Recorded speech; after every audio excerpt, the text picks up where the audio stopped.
이번 추석 연휴는 사적 모임 인원 제한이 사라지면서 가족 모임 계획하신 분들 많으실 텐데요. 이와 함께 명절 스트레스를 호소하는 분들이 늘고 있다고 합니다. 네, 함께 즐거운 명절을 보내려면 어떻게 해야 되는지 오은비 캐스터 그리고 김남준 정신건강의학과 전문의와 함께 자세한 이야기 나눠보도록 하겠습니다. 안녕하십니까? 네, 안녕하십니까.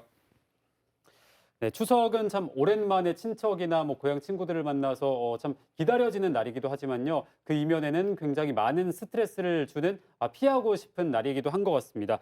이번 추석을 앞두고 명절 스트레스와 관련된 설문조사가 하나 있었는데요. 그 결과는 오은비 캐스터가 소개해 주실까요? 네, 성인 남녀 4,747명을 대상으로 이번 추석 연휴 동안 가장 듣고 싶지 않은 잔소리에 대해서 설문조사를 실시를 했는데요. 응답자 중에 32%가 교제나 결혼에 관련된 질문을 받는 게 가장 불편하다고 답변을 했습니다. 그 뒤를 이어서 다이어트나 몸 관리, 이세 계획이나 자녀 계획, 취업이나 연봉이 관련된 높은 순위를 차지를 했습니다. 세대별로 살펴보자면 20대 중에 절반에 가까운 43%가 취업이나 연봉에 관련된 질문이 듣기 싫다고 답변을 했습니다. 30대는 30대 중에 37%가 결혼에 관련된 질문이 불편하다고 답변을 했고요. 50대는 조금 특이했습니다. 50대 남성 중에 53%가 20대와 마찬가지로 취업이나 연봉에 관련된 질문이 불편하다고 답을 했습니다. 경제가 어려워지면서 20대 못지않게 중장년층의 취업 고민이 늘어나고 있는 것으로 보입니다. 네, 명절이 즐겁지 않게 된 이유가 이런 잔소리도 한몫했을 것 같은데요. 이 명절이 스트레스가 된 원인을 좀 더 구체적으로 살펴주실까요? 네, 스트레스를 느끼는 상황을 좀 이해해 보면 알 수 있을 것 같습니다. 여성들의 경우에는 명절 음식 준비가 예전보다 좀 많이 간소화됐다고 하지만 명절 음식 준비는 여전히 시간과 정성이 많이 들어갑니다. 그 좁은 부엌에서 많은 양을 짧은 시간에 만들어야 되고 또 제사 준비라든지 손님 접대라든지 부엌에서의 계속 일이 많다 보니까 과도한 육체 노동이 여성들이 명절을 꺼리는 주된 이유가 됐고요. 네. 또한 이러한 육체 노동들이 가사 노동이 분담이 잘 되지 않아서 여성들은 명절을 다 같이 즐겨야 되지만 주체가 아닌 객체로 치부된다고 인식하면서 소외감을 굉장히 느끼게 됩니다. 이런 소외감을 느끼면서 이 소외감이 분노감으로 이어진 경우가 굉장히 많습니다. 남성들의 경우를 좀 살펴보면 조금 다르게 여성들하고 느끼게 되는데요. 남성들은 주로 상차림 비용이라든지 부모님의 용돈 이런 것 경제적인 능력들로 인해서 굉장히 스트레스 받게 되고요. 네. 또한 이제 장거리의 이동이나 또 교통 체증 그리고 고부 간의 갈등이 주된 스트레스 원인이라고 할 수 있겠습니다. 이러한 여러 가지 상황에서 느끼는 스트레스들이 우리 몸을 굉장히 심신을 피로하게 하는데요. 이 심신이 피로하게 됐을 때 우리 체내에서도 스트레스 상황을 인식하고 스트레스 체계를 활성화시키게 됩니다. 그렇게 된다 보면 우리 몸은 이러한 과도한 스트레스나 그리고 에너지 고갈 같은 것들이 생존에 직결된 신호라고 생각을 하고 뇌에서의 변화들을 좀 일으키게 되는데요. 감정 회로 같은 것들을 좀 더 활성화시키고 반면 남을 좀 이해하고 헤아릴 수 있는 이러한 되뇌 피질의 기능을 좀 줄이게 됩니다. 즉 이성적이고 합리적인 사고보다는 감정적이고 충동적인 사고를 많이 하게 돼서 상대방을 좀 헤아릴 수 있는 그런 능력이 일시적으로 줄어들면서 공감의 실패를 좀 가져오게 되고요.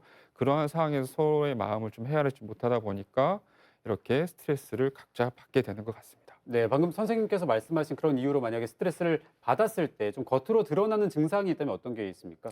네, 우리가 이제 가장 스트레스나 또 갈등 상황에서 우리가 우리 무의식에서 나타나는 방어 기제 중에 가장 흔히 볼 수 있는 게 신체화입니다. 네. 이런 신체화라는 증상은 표출되지 않고 억압된 내 내면의 갈등들이 신체적 통증으로 좀 나타나는데요. 네. 이런 신체화는 내가 스스로 이해할 수 없고 소화할 수 없는 마음의 고통이 좀 더 직관적이고 그리고 내 몸으로 통증으로 좀 나타날 수 있습니다. 네. 또한 내 이렇게 어려움들이 남들이 잘 알아주지 못하기 때문에 신체적 통증으로 좀 나타나는 경우가 굉장히 많습니다.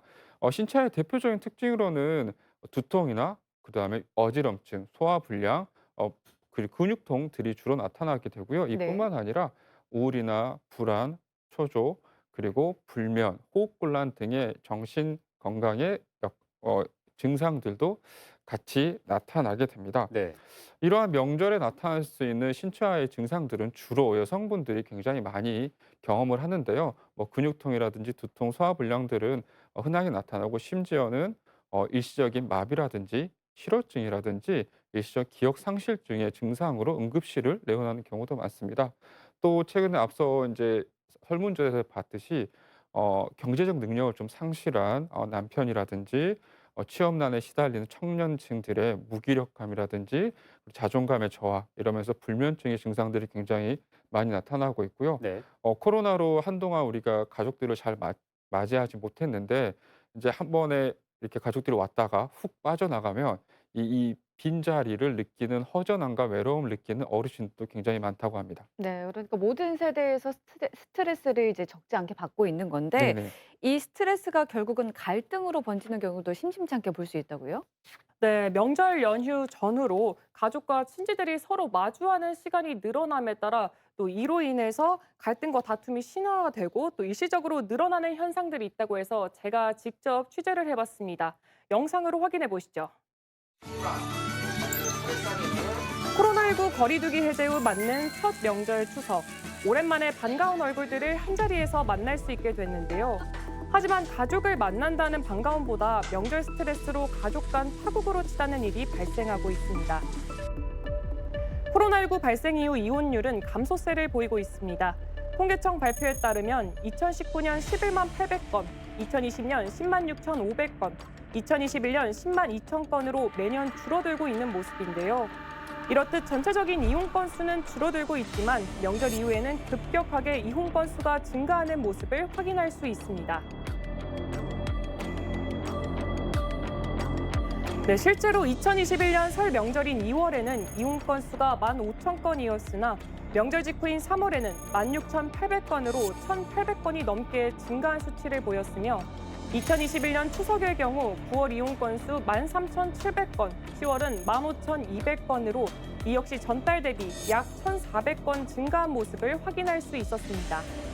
명절 연휴에는 아무래도 온 가족이 모이다 보니까요. 부부간에 잠재되어 있던 갈등이 그로 인해서 표면에 드러나기도 하고 또 고부 갈등, 장서 갈등, 형제 간의 갈등이 많이 생길 수밖에 없습니다. 이를 슬기롭게 해결하지 못하면 이 또한 이혼 소송을 비롯해서 여러 가지 분쟁이 되고요. 그래서 실제 명절 연휴 직후에 변호사 사무실에 그런 문의가 많은 편입니다.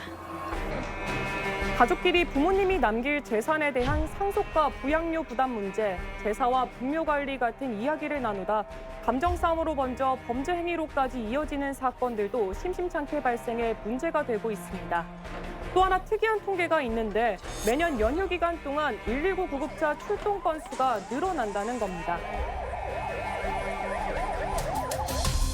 우리 지역 추석 명절 구급차 출동 건수는 2019년 799건, 2020년 1,067건, 2021년 1,024건으로 2021년의 경우 1,024건 중 227건이 스트레스로 인한 응급 상황이었는데요. 전신쇠약, 허리 통증과 복통, 구토와 고열 등 추석 연휴 기간 동안 119 구급차를 이용한 이유도 다양했습니다. 저희가 명절 기간 동안은 보통 10건 정도 나간다고 한다면 한 두세 건이 과호흡이 나온다고 봅니다. 아무래도 아직도 어머니들께서 집안일을 하시면서 남성들은 아무래도 가사 노동에 좀 취약하다 보니까 여성분들이 그 일을 다 업무를 담당하다 보니 긴장과 스트레스를 많이 받는 것 같습니다. 스트레스와 긴장에서 번진 증상으로 작년 추석 연휴 기간 동안 하루 평균 약 205명이 구급차를 이용했다는 건데요. 시민들이 생각하는 명절 스트레스란 무엇인지 들어봤습니다.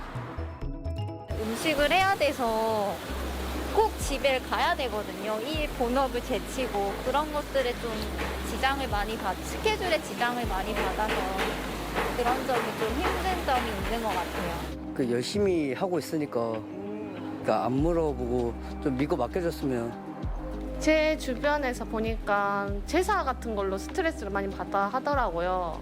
그래가지고 제사를 좀 간소화시키면 어떨까 생각합니다. 하루 앞으로 다가온 추석 연휴, 오랜만에 마주한 가족들과 함께하면서 스트레스 받지 않도록 서로 이해하고 배려하는 마음이 중요해 보입니다. 네, 이혼과 구급차 출동 수가 늘었다는 게 정말 충격적인데요. 명절 문화도 좀 바뀌어야 되지 않을까 생각이 드는데, 선생님 좀 어떻게 변하면 좋을까요? 네, 명절은 우리가 가족들이 서로의 안부를 확인하고 정을 확인하는 우리나라의 고유의 미풍 양속입니다. 어느 한 사람이나 계층만을 위한 시간이 아닙니다. 일부의 즐거움을 위해서 다수가 괴로워한다면 이미 명절의 의미가 퇴색됐다고 볼 수 있겠습니다. 네. 원칙적으로 남들의 인정받고 사랑을 받으려면 자신부터 베풀어야 될 것 같습니다. 특히 조심해야 될 게 말인 것 같습니다. 네. 앞서 설문조사에서 듣기 싫은 잔소리들을 들었는데요.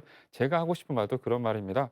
하지 말아야 할 것들입니다. 언제 취업하냐, 결혼은 언제 하냐, 아이는 언제 낳냐, 연봉은 얼마나 받냐, 그리고 이제 종교 이야기라든지 정치 이야기, 그리고 대학은 어디에 갈래, 이러한 잔소리로 들을 수 있는 말보다는 칭찬과 배려가 더 좋을 것 같습니다.